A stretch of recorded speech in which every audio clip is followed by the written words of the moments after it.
Hello friends, मैं SK Saini MAIC group पे एक बार और आपका स्वागत है। और आज हम लोग पढ़ेंगे सहकारिता के मूल तत्व या सिद्धांत, प्रिंसिपल ऑफ कोऑपरेशन। यानी अभी इसके पहले हम लोगों ने देखा कि सहकारिता क्या होता है, जो हमने बताया कि सहकारिता सधनकारिता मिलजुल करके कार्य करना, यानी कुछ ऐसे कमज़ोर वर्ग के लोग अपनी आर्थिक सुरक्षा के दृष्टिकोण से एक आर्थिक संगठन तैयार करते हैं, जिससे अपनी आर्थिक रक्षा सुनिश्चित करते हैं, अपनी आर्थिक विकास का उस पर एक वर्क करते हैं। उसी को हम सहकारिता कहते हैं। इसके पहले आप देख सकते हैं कि सहकारिता के मूल तत्व या मूल सिद्धांत विभिन्न आधारों पर आधारित है। तो सबसे पहले हम देख सकते हैं कि ऐच्छिक संगठन, ये जो हर गांव में दो चार 10 गांवों में मिला करके हर गांव में जनसंख्या के दृष्टिकोण से वह अपनी आवश्यकता के दृष्टिकोण से कुछ लोग हर गांव में भी हो सकता है, एक गांव में 4-5 की भी समिति की संस्थाएं हो सकती है, जो कुछ मजदूर गरीब जो आर्थिक रूप से बहुत परेशान होते हैं, वो सभी आपस में मिलजुल करके एक संगठन बनाते हैं, जिससे अपनी आर्थिक सुरक्षा करने का काम करते हैं, जिसकी कुछ सिद्धांत है, जिसका कुछ मूल तत्व है। तो इसमें देखते हैं कि पहला है ऐच्छिक संगठन, यानी सहकारी संगठन का मतलब है कि ऐच्छिक संगठन इस संस्था के अंतर्गत कोई भी व्यक्ति स्वेच्छा से इस समिति की सदस्यता को ग्रहण कर सकता है और स्वेच्छा से कोई भी व्यक्ति इस समिति से अपना सदस्यता वापस ले सकता है। यानी वो पूरी तरह से स्वतंत्र होता है कि ये सहकारी साख संस्थाओं की सदस्यता को ले भी सकता है और छोड़ भी सकता है। किसी प्रकार का संगठन का कोई दबाव आपके ऊपर नहीं रहता है। तो इसीलिए इसको हम कहते हैं ऐच्छिक संगठन। दूसरा इसमें एक और है पारस्परिक सहायता द्वारा आत्मसहायता। पारस्परिक सहायता द्वारा आत्मसहायता, इसके अंतर्गत हम ये देखने का काम करते हैं, सहकारी संगठन आर्थिक दृष्टि से निर्बल व्यक्तियों का संयुक्त प्रयास होता है। यानी जो सहकारी समिति होता है, निर्बल व्यक्तियों के द्वारा एक प्रयास होता है कि अपनी आर्थिक दुर्लभता को दूर करने के लिए, अपनी आर्थिक समस्या को दूर करने के उद्देश्य से सहकारी समिति के सदस्य अपने साधनों को एकत्रित करके संयुक्त रूप से पारस्परिक हित के लिए काम करते हैं। कहने का मतलब है कि पारस्परिक सहायता द्वारा आत्मसहायता, यानी कुछ लोग अपनी आर्थिक सहायता के दृष्टिकोण से आपस में मिल करके बहुत सारे, जैसे मान लीजिए सभी लोग गरीब हैं, सभी लोग आर्थिक रूप से कमज़ोर हैं, निर्बल हैं, तो ये अपनी आर्थिक दुर्बलता को दूर करने के उद्देश्य से ये जो सभी लोग हैं, ये अपनी आर्थिक दुर्बलता को दूर करने के उद्देश्य से अपने साधनों को, इनके पास जो भी साधन है, 500, 1000 रुपया, 2000, 5000, जो भी उनके पास साधन है, उस साधनों को एकत्रित करके संयुक्त रूप से, यानी सब लोग अगर 10,000, 5,000, 20,000, 5,000, 1,000, 2,000 जैसा जिसकी कैपेसिटी होती है, वो सब लोग अपने संसाधन को इकट्ठा करके एक संस्था का निर्माण करते हैं और इसी संस्था के द्वारा अपने पारस्परिक हित की रक्षा करते हैं, अपनी पारस्परिक हित के लिए काम करते हैं, अपनी आर्थिक उन्नति के लिए काम करते हैं। तो ये भी हो गया पारस्परिक सहायता द्वारा आत्मसहायता, यानी कुछ लोगों के, कुछ निर्बल व्यक्तियों, कुछ दुर्बल व्यक्ति, कुछ गरीब व्यक्ति अपनी आर्थिक दृष्टिकोण से अपनी आर्थिक समस्या को दूर करने के लिए अपने छोटे छोटे जैसे जैसा उनका संसाधन होता है वो लेकर के एकत्रित होते हैं, जिससे पारस्परिक हित के लिए वो काम करते हैं। मतलब एक दूसरे के हित के लिए काम करते हैं, व्यक्तिगत हित के लिए काम नहीं करते हैं। उसी को हम बोलते हैं पारस्परिक सहायता द्वारा आत्म सहायता यानी मिलजुल करके स्वयं को भी अपने को सहायता प्रदान किया जा सकता है। नेक्स्ट आप देख सकते हैं लोकतंत्रीय प्रबंध, यानी हम कह सकते हैं कि जो ये सहकारी समिति हैं या सहकारी संस्थाएं हैं, यह लोकतंत्रीय व्यवस्था के आधार पे आधारित है। यानी जनता, यानी लोकतंत्र का मतलब इसमें सभी का समान अधिकार होता है। यानी हम कह सकते हैं एक सहकारी समिति का प्रबंधन तथा संचालन, एक सहकारी समिति का प्रबंधन तथा संचालन लोकतांत्रिक सिद्धांतों के आधार पे, किस सिद्धांत पे? लोकतांत्रिक सिद्धांतों के आधार पर संचालित होता है। लोकतांत्रिक सिद्धांतों के आधार पे इस तरह के समितियों का संचालन होता है। और समिति की जो सर्वोच्च प्रभुसत्ता होती है, इस समिति की जो सर्वोच्च प्रभुसत्ता होती है, वो किसमें निहित होती है? वो सदस्यों में निहित होती है। यानी सदस्यों में इस समिति की जो सर्वोच्च प्रभुसत्ता होती है, जो सर्वोच्च पावर होता है, जो सर्वोच्च अधिकार होता है, वो सभी किसमें होता है? इस समिति के जितने भी मेंबर्स होते हैं उन सभी को इसमें सर्वोच्च प्रभुसत्ता निहित होती है, अधिकार निहित होता है, पावर निहित होता है। तो इस तरह से हमने कहा कि यह लोकतंत्रीय आधार पे आधारित है। माने एक सहकारी समिति का प्रबंधन एवं संचालन लोकतंत्रीय सिद्धांतों के आधार पर किया जाता है और समिति की जो सर्वोच्च प्रभुसत्ता होती है वो सदस्यों में निहित होती है। सदस्यों के ही द्वारा उसमें सदस्यों को पावर या इस समिति को पावर प्रदान किया जाता है। इसमें क्या होता है? एक व्यक्ति एक मत के सिद्धांत के आधार पे काम करता है। इसमें जो व्यक्ति है, एक व्यक्ति एक मत के सिद्धांत के आधार पर काम करता है। यानी लोकतांत्रिक प्रबंध के अंतर्गत एक व्यक्ति एक मत के सिद्धांत को अपनाता है और सिद्धांत के आधार पे काम करता है। सभी व्यक्तियों का एक मत होता है, सभी व्यक्तियों का एक सिद्धांत होता है, एक व्यक्ति का भी वही मत होता है, एक व्यक्ति का भी वही सिद्धांत होता है। इसलिए कहा गया है एक व्यक्ति एक मत का सिद्धांत पे यह आधारित समिति होता है जो स्वयं की आर्थिक सहायता के लिए इस तरह के समितियों की स्थापना की जाती है। नेक्स्ट हम देख सकते हैं तीसरे नंबर का काम आता है कि सामूहिक कार्य द्वारा सामूहिक कल्याण। इस संगठन के अंतर्गत व्यक्तिवादी भावना को सामूहिक भावना में समायोजित करके सामूहिक कल्याण में वृद्धि करने का प्रयास किया जाता है।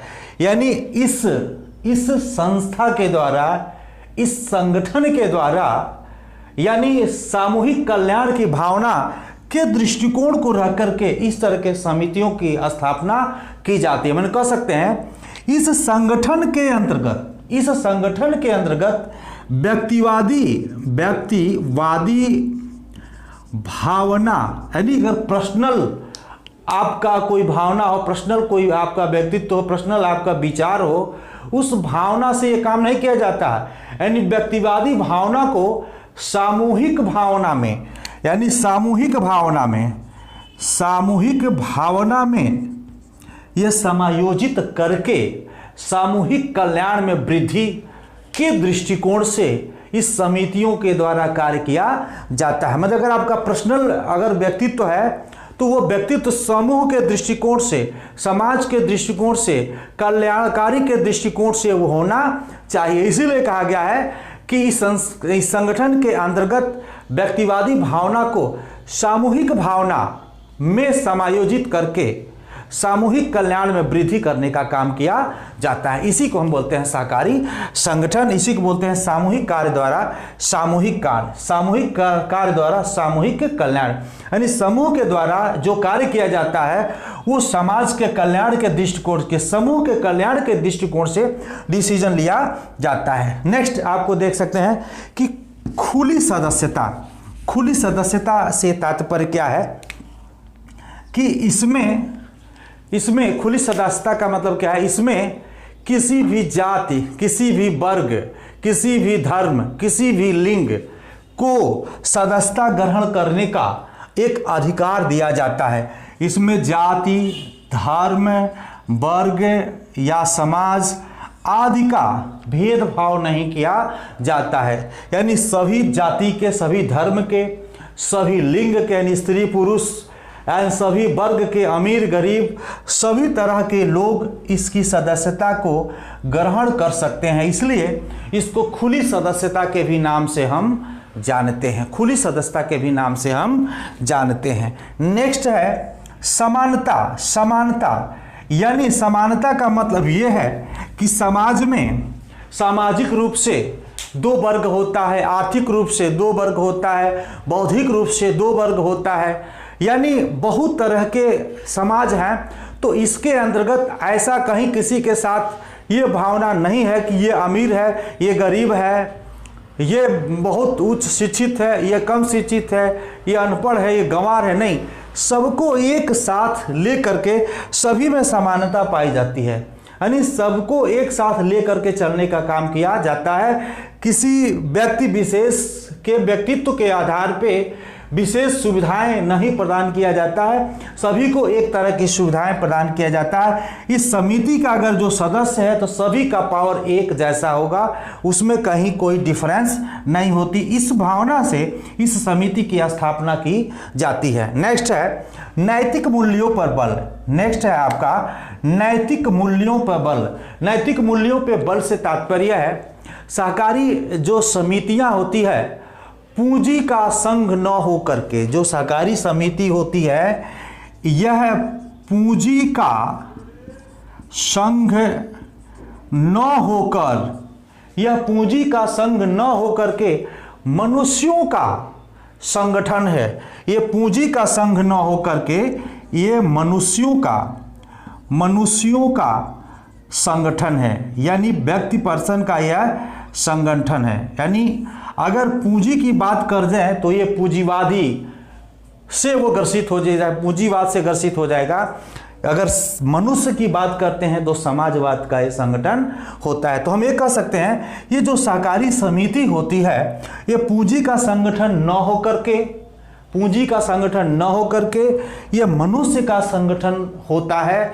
और इसका जो काम होता है सामूहिक काम होता है कि समाज को कल्याण पहुंचाना, समाज को, जिस कारण इसमें जो मानवीय मूल्यों पर बल दिया जाता है। समूह का कल्याण का मतलब है ये पूंजी का संगठन न हो करके ये मनुष्य का संगठन है, इसी कारण मानवीय मूल्यों पर बल दिया जाता है। यानी इस समिति का जो मुख्य उद्देश्य है कि मानवीय मूल्यों पर बल दिया जाता है। हम कह सकते हैं ये पूंजी का संगठन ना होकर मनुष्यों का संगठन है, इसलिए मानवीय मूल्यों पर इस समिति के द्वारा जोर दिया जाता है। इसीलिए हम कह सकते हैं सहज सदस्यों में आत्मनिर्भरता। इसी कारण जब यहाँ पे समाज पे जोर दिया जाता है, मानवीय मूल्यों पे जोर दिया जाता है, तो इसी कारण व्यक्तियों में, सदस्यों में आत्मनिर्भरता, आत्मविश्वास तथा सम्मान की भावना जागृत होती है। यही रीजन है कि सदस्यों में जो सदस्य होते हैं उसमें क्या होता है, आत्मविश्वास, आत्मसम्मान, निर्भरता आदि की इसमें भावना जागृत होती है। निर्भरता की भावना जागृत होती है, मैंने किसी तरह का इसमें कोई प्रेशर नहीं है। तो हम कह सकते हैं यह पूंजी का संगठन न होकर के मनुष्यों का संगठन है, जिसके कारण इसमें मानवीय मूल्यों पर, समाज हित पे बल दिया जाता है, जिसके कारण जो इसके अंतर्गत सहज सदस्य होते हैं वो आत्मनिर्भर होते हैं, आत्मविश्वासी होते हैं तथा सम्मान की भावना से जागृत होते हैं। तो इस तरह से हम कह सकते हैं कि यह नैतिक मूल्यों पर ये इस तरह के जो संगठन होता है वो बल देता है, वर्क करता है। अब हम बात करते हैं कि एकता और मितव्ययिता। एकता का मतलब यह होता है कि प्रत्येक सब के लिए, सब प्रत्येक के लिए, यानी इसमें इस तरह की एकता होती है। एकता की बात करें तो इसके अंतर्गत जो भी सदस्य हैं सभी के जो विचार हैं वो एक जैसा होता है। इसीलिए इसका एक और नारा है कि प्रत्येक सब के लिए सब प्रत्येक के लिए, यानी प्रत्येक सब के लिए और सब प्रत्येक के लिए, यानी इस तरह से इसके अंतर्गत एकता होती है कि प्रत्येक सब के लिए सब प्रत्येक के लिए। इस दृष्टिकोण से इस समिति के अंतर्गत कार्य किया जाता है। तो एकता के दृष्टिकोण से भी ये बहुत अच्छा है। या भी हमने देखा लोकतंत्री प्रबंध में एक व्यक्ति एक मत के सिद्धांत पे काम किया और प्रत्येक व्यक्ति प्रत्येक सब के लिए सब प्रत्येक के लिए, प्रत्येक सब के लिए सब प्रत्येक के लिए दृष्टिकोण से काम किया। मितव्ययिता का तात्पर्य यह होता है, मितव्ययिता का मतलब होता है कम खर्चीला। मितव्ययिता का मतलब होता है कम खर्चीला, यानी ये जो समिति होती है ये समिति अक्सर उत्पादन कार्यों के दृष्टिकोण से ये ऋण देती है। उत्पादन कार्यों के लिए, उत्पादन कार्यों के लिए ये फाइनेंस करती है। इस तरह के समितियों का जो उद्देश्य होता है कि उत्पादन कार्यों के लिए व्यक्ति को फाइनेंस किया जाए, ऋण दिया जाए, ताकि कुछ उत्पादन करे जिससे इनकम जनरेट करे, उसकी लिविंग स्टैंडर्ड हाई हो, बढ़े और वो आर्थिक रूप से मजबूत होगा। अगर उपभोग कार्यों के दृष्टिकोण से केवल अगर फाइनेंस किया जाएगा तो वो आर्थिक रूप से संपन्न नहीं होगा, क्योंकि वो सारे पैसे को उपभोग कार्यों में समाप्त कर देगा, जिससे किसी प्रकार का कोई प्रोडक्शन नहीं हो पाएगा। इसलिए इस तरह की जो समितियां होती है, मितव्ययी का मतलब होता है कम खर्चीला, कम खर्चे में ज़्यादा से ज़्यादा काम करना, फालतू जगह इस पैसे को इन्वेस्टमेंट नहीं करती है, तो ज़्यादा से ज़्यादा प्रयास करती है अपने सदस्यों को उत्पादन कार्यों के लिए ऋण दे, जिससे उत्पादन करके वो आय अर्जित करे, जिससे वो आर्थिक रूप से अपना उत्थान कर सके, विकास कर सके। तो इस तरह से हमने देखा कि सहकारिता के मूल तत्व या सिद्धांत यह समाप्त हुआ। नेक्स्ट वीडियो में नेक्स्ट टॉपिक्स को हम लेकर के आएंगे, तब तक आप बने रहिए और हम चाहेंगे कि ज़्यादा से ज़्यादा लोग सब्सक्राइब करें, शेयर्स करें, लाइक्स करें, इस लॉकडाउन में अपने मित्रों का सहयोग करें। इसी के साथ आज का वीडियो समाप्त हुआ। धन्यवाद।